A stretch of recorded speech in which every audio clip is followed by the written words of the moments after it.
Une petite fiche méthode sur l'utilisation et la rédaction du théorème des valeurs intermédiaires. C'est un théorème qui est assez simple, qui se comprend parce que c'est très intuitif et puis c'est très visuel grâce au tableau de variation, mais chaque année, force est de constater que la rédaction est un petit peu bâclée. Alors c'est vrai que cette rédaction est un petit peu longue, mais si on est très méthodique, alors ça marche sans aucun problème.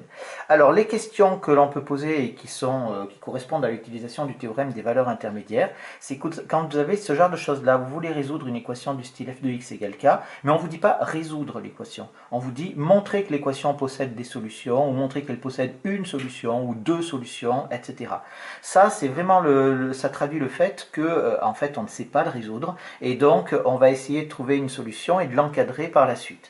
Ici, je ne parlerai pas de l'encadrement, je parle uniquement de la solution. Donc pour ça, on utilise le théorème des valeurs intermédiaires. Donc pour la première question, c'est-à-dire montrer que l'équation f de x égale k possède des solutions ou possède au moins une solution, eh bien on va utiliser le théorème des valeurs intermédiaires en utilisant trois renseignements seulement. Le premier renseignement qui est absolument incontournable et qui fait que votre démonstration peut être valable, c'est la continuité de la fonction. Si vous n'avez pas ce renseignement, c'est terminé, le théorème des valeurs intermédiaires n'est pas applicable. Donc ceci est absolument incontournable. Donc, qu'est-ce qu'on écrira? On écrira par exemple f est continu sur i comme somme de fonctions continues, comme produit de fonctions continues, quotient de fonctions continues à dénominateur non nul, etc. etc. On retrouve ici un petit peu la même phrase que pour la dérivation. On pourra aussi dire que la fonction est dérivable parce qu'on l'a étudiée auparavant, et donc si on l'a étudiée auparavant, eh bien à ce moment-là on a la dérivabilité, et on sait qu'une fonction dérivable est obligatoirement continue. Attention, je rappelle que la réciproque est fausse. Une fonction continue n'est pas nécessairement dérivable, il suffit pour ça de prendre la fonction valeur absolue. Et une dernière possibilité pour donner la continuité, c'est de dire d'après le tableau de variation, la fonction f est continue sur l'intervalle.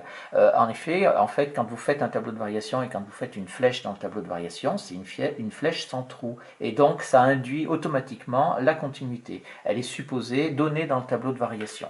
Donc, ça peut marcher. Ça, c'est donc le premier renseignement, la continuité, qui est un renseignement absolument indispensable. Le deuxième renseignement, c'est les valeurs aux bornes de l'intervalle. Alors, il y a deux possibilités pour donner les valeurs aux bornes d'un intervalle. Si on est sur un intervalle AB fermé comme ça, on calculera f de A et f de B, c'est-à-dire c'est un simple calcul d'image, c'est tout. Et si on est sur un intervalle ouvert, alors il faudra passer au calcul des limites, si on ne l'a pas fait dans une question précédente.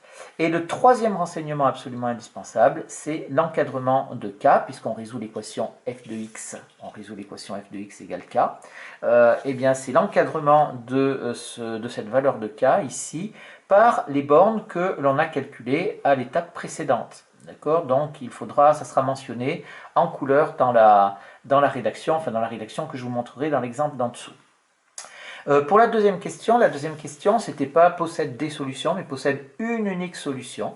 Alors à ce moment-là, les trois renseignements que je vous ai donnés là ne sont pas suffisants. Il nous faut un quatrième renseignement, c'est la stricte monotonie de la fonction. C'est-à-dire est-ce qu'elle est strictement croissante ou est-ce qu'elle est strictement décroissante. Et ça, bien entendu, il n'y a que l'étude des variations de la fonction qui vous le donnera, sauf si on vous l'a dit d'une autre façon dans le texte. Pour la troisième question, c'est pareil. Ici, on vous dit montrer que l'équation possède exactement deux solutions ou trois solutions, etc. Alors, c'est exactement deux ou exactement trois. C'est pas au moins deux ou au moins trois. Donc, il faudra appliquer le théorème des valeurs intermédiaires plusieurs fois. Donc, et à chaque fois avec les quatre renseignements. D'accord? Pas trois, mais quatre renseignements pour chacune des solutions. Sauf s'il y a des solutions évidentes, bien entendu. Et enfin, attention, n'oubliez pas, bien sûr, de conclure pour répondre à la question.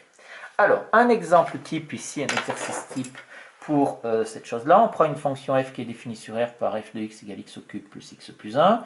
Première question, étudier les variations. Donc déjà, f est dérivable sur R comme somme de fonctions dérivables. Bon, on pourrait dire aussi que c'est une fonction usuelle, hein, ça marche, il n'y a pas de souci. Dérivable. Maintenant qu'on a ça, on va dire pour étudier les variations, bon, j'écris pas la méthode, mais je calcule directement pour tout x appartenant à R, f' de x est égal, ça ce ne sont que des fonctions de référence, ça me fait donc 3x au carré plus 1. Et je n'ai pas d'étude particulière à faire, puisque je sais qu'un carré est toujours positif. Donc si je multiplie par 3 et que j'ajoute 1, j'obtiens quelque chose qui est strictement positif. Il n'y a pas de souci. Je peux donc faire mon tableau de variation ici sans aucune difficulté.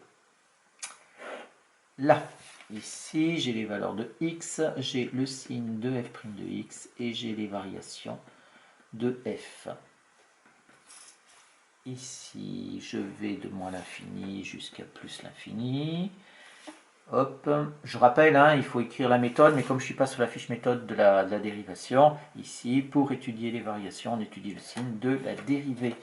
Donc, la f' de x est positive, je n'ai aucune justification à donner, parce que ça, c'est une connaissance qui vient du collège, puisqu'on sait que depuis le collège, qu'un carré est toujours positif. Donc, on ne justifie que ce qui vient de la classe de première, et la fonction est donc ici strictement croissante, sans aucune difficulté. Et maintenant, on va passer à la question 2. À la question 2. Donc, qu'est-ce que je vais dire? On nous dit montrer que l'équation f de x égale 2 possède une unique solution sur l'intervalle moins 1, 1. Mon premier renseignement, je vais pouvoir dire que ici, f est dérivable,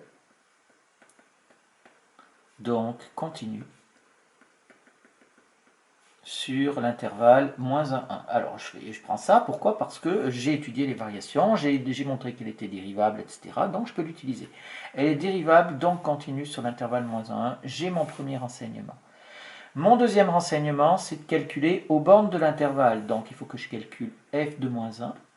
F de moins 1 qui est égal à quoi? Alors ça, vous pouvez le faire à la calculatrice. L'objet de la question n'est pas de vous évaluer sur un calcul d'image, donc vous pouvez le donner directement. Donc ça nous fait ici moins 1, ça fait moins 2 plus 1, ça nous fait donc est égal à moins 1. Et je vais avoir f de 1 qui est égal à 3. F de 1 est égal à 3. Ça, c'est le deuxième renseignement. Le troisième renseignement va être donné en couleur ici, c'est-à-dire faites attention quand vous calculez vos bornes, vous les mettez bien l'un en dessous de l'autre et pas l'un à côté de l'autre. Ici, on veut résoudre l'équation f de x égale 2, donc il faut que je donne un encadrement de 2. Et donc, quand j'ai calculé ici mes bornes, je vais dire que ça, c'est inférieur à 2, et je vais le mettre en couleur ici pour bien mentionner que je regarde par rapport à ce qu'on a. Ici, j'ai f de 1 égale 3, je vais dire que c'est supérieur à 2.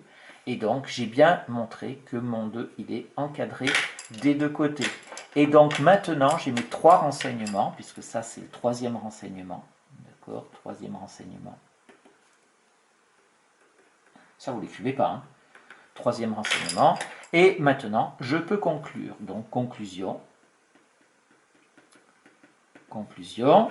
D'après le théorème des valeurs intermédiaires, je marque TVI, vous avez une interdiction absolue de mettre des abréviations dans vos copies, donc vous n'écrivez jamais TVI.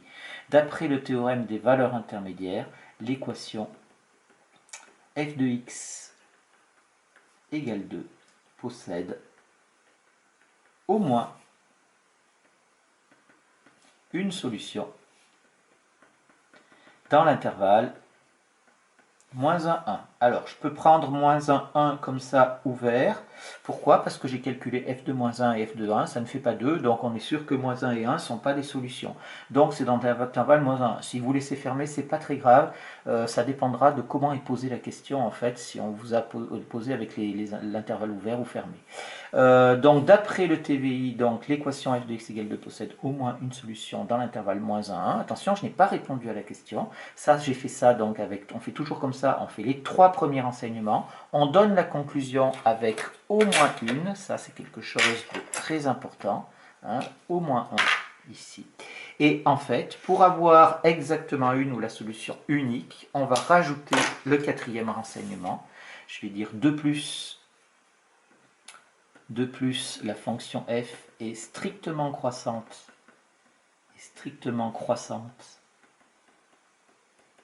sur l'intervalle moins 1, 1. Donc la solution est unique.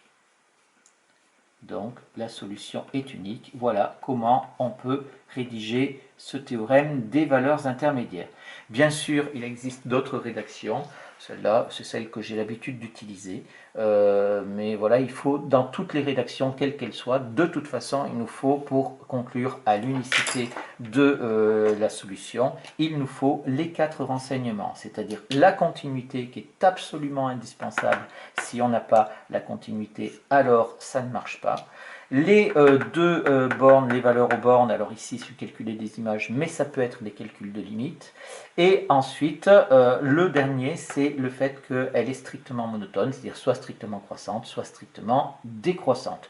Je ne fais pas d'autres exemples, ça se rédige toujours de la même façon, invariablement. Vous voyez que si vous respectez ça, c'est pas très très long.